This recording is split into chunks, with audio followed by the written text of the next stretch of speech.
Je m'appelle Denis Bull, je suis architecte donc salarié chez les Aéroports de Paris depuis presque 15 ans maintenant.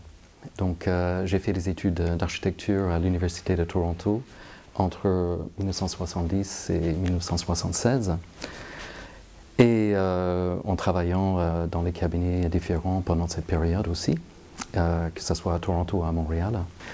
Et donc en 1996, il y avait une opportunité chez les Aéroports de Paris. Donc j'ai commencé en tant qu'intérimaire pendant 18 mois.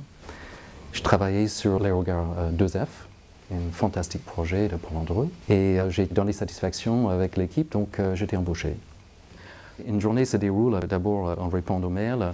Après, au cours de la semaine, il y a aussi et encore toujours dans un projet les détails qu'on a peut-être fait dessiner sommairement et il faut aller plus loin avec l'entreprise aussi pour développer ces détails par la suite. On espère avoir quelque chose qui satisfait tout le monde et qui joue son rôle à la fois technique et esthétique.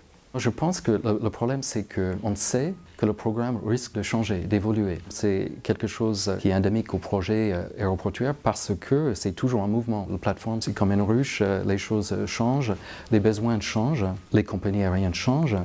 Et donc, il y a un moment donné, on a un projet qui doit être figé. Et donc, c'est pour ça qu'on arrive à faire un plan marché.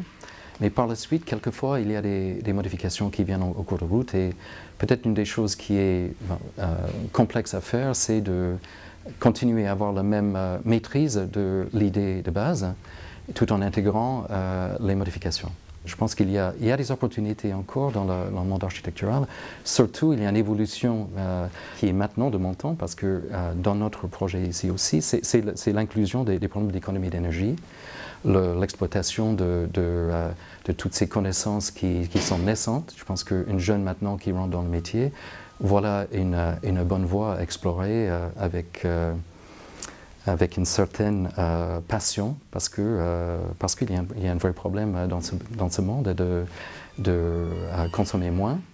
Et donc, je pense que ça va faire partie de l'avenir même de nos aérogares. Ça fait déjà partie des paramètres qu'on prend en compte dans le développement de nos aérogares.